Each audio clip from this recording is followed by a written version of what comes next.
Good morning, boys and girls. This morning we're going to be reading Rising Above the Storm Clouds. This is by Robert D. Enright, and it is a story about what it's like to forgive.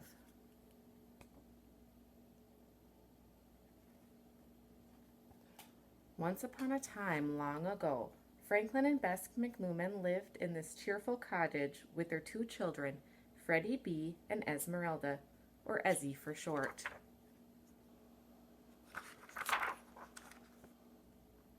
Mr. McLuman liked a tidy home, run with dignity and efficiency, a place for everything and everything in its place, he always told the children. On this sunny afternoon, he was in the tea room reading a favorite story and basking in the peace of the place.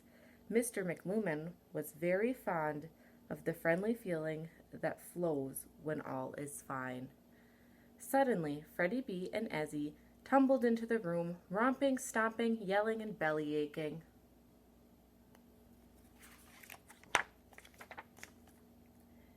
"Daddy, he hit me," cried Ezzy. "I did not," shouted Freddie B. "I spilled jelly on you and tried to wipe it up." "You were too rough." "Was not." Mr. McLuman's napkin in his book went flying. His sense of order was lost in a whirlwind, and he bobbed his teacup and spilled his crumb cake all over the floor. "My word! Sit, children, and let's collect ourselves," said Mr. McLuman. "Collect ourselves?" huffed Freddie B. "What are we, collecting cards or something?" "That will be quite enough," Mr. McLuman said in a stern way that fathers sometimes use. He began to collect himself by bending down and gathering up scattered crumbs of his cake.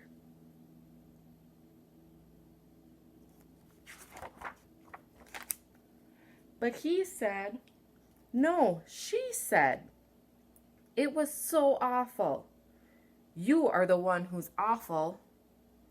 Having straightened up his place and cleaned up the floor, Mr. McLuman quietly said, "Come here, children. Sit by my chair. I have a question for you." Ezzy and Freddie B. eyed their father warily.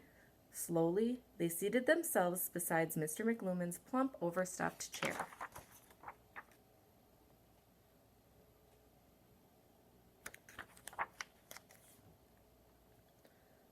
"What is it like to forgive each other?" Mr. McLuman asked, with a quiet smile.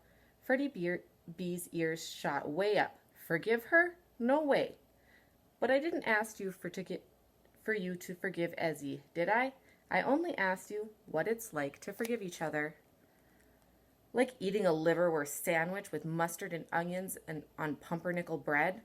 "Oh yeah?" Ezzy shot back. "It's like falling in a mud puddle and landing on a slimy frog." Ew. Mr. McLuman sat back in his chair and picked up his teacup.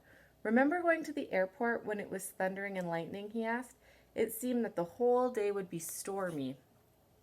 Forgiveness is like getting in the plane, taking off, and rising above the storm clouds until you are bouncing gently on a big white cotton ball clouds with the blue sky and sun ahead of you all day. Think of forgiveness this way. When you forgive each other, you rise above the shouting and sputtering, just like the airplane rises above the storm clouds. Your hearts are quieter and sunnier.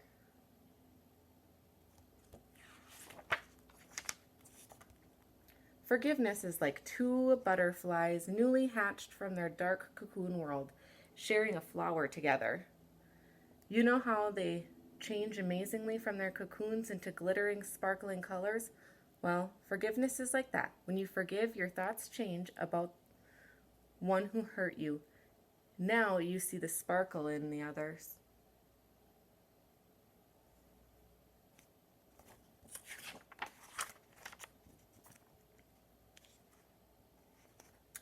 Freddie B. was not all sure of this.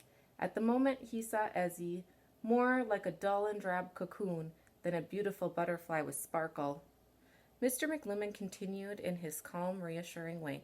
Forgiveness is like the big, strong mama polar bear who just caught her little cub with his hand in the cookie jar right before dinner. She corrects him, but continues gently to love him. She loves him with a great big bear hug love, no matter what he does.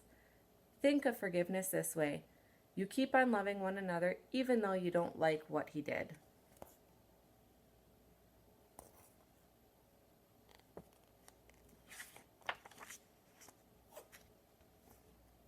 Forgiveness is like the gentle cat sharing the bed, sharing and the dog graciously accepting that warm spot by the fireplace after both have a howling, scowling scrabble that day. When you forgive each other, you both show kindness, even though the other one did nothing to earn it. When you forgive each other, you both live well. Forgiveness is like a porcupine and a mole sharing the same small hole in the wintertime. The mole steps slowly through the house, avoiding the porcupine's sharp quills. The porcupine gives the mole lots of room. Each tries to respect each other. Forgiveness is like this too. You might not always like what is happening, but you try to respect each other the best you can.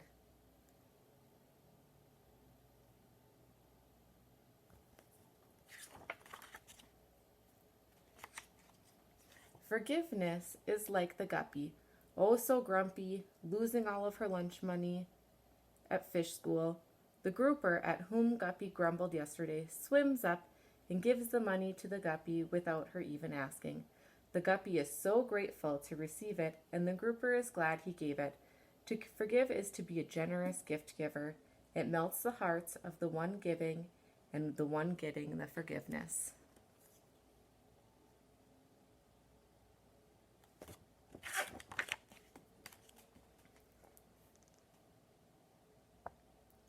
Forgiveness is like this.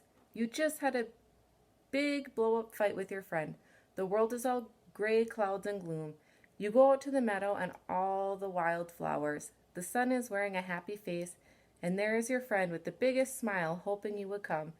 You both lie in the meadow, look up at the cotton ball clouds, and talk of the time when you took the airplane ride together. When you forgive each other, you might be surprised when you both find fragrant summer meadows bursting forth in your heart.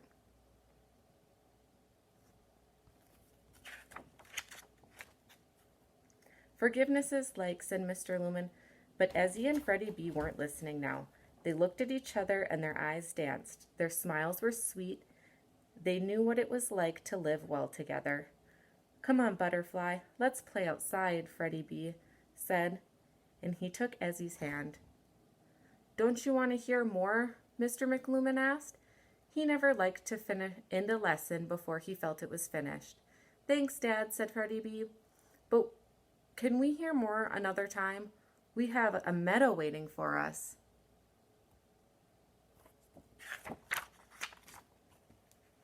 This was fine with Mr. McLuhan. He had a little more to clean up in the tea room before going to bed. He always liked to leave that room with a sense of order and quiet and peace.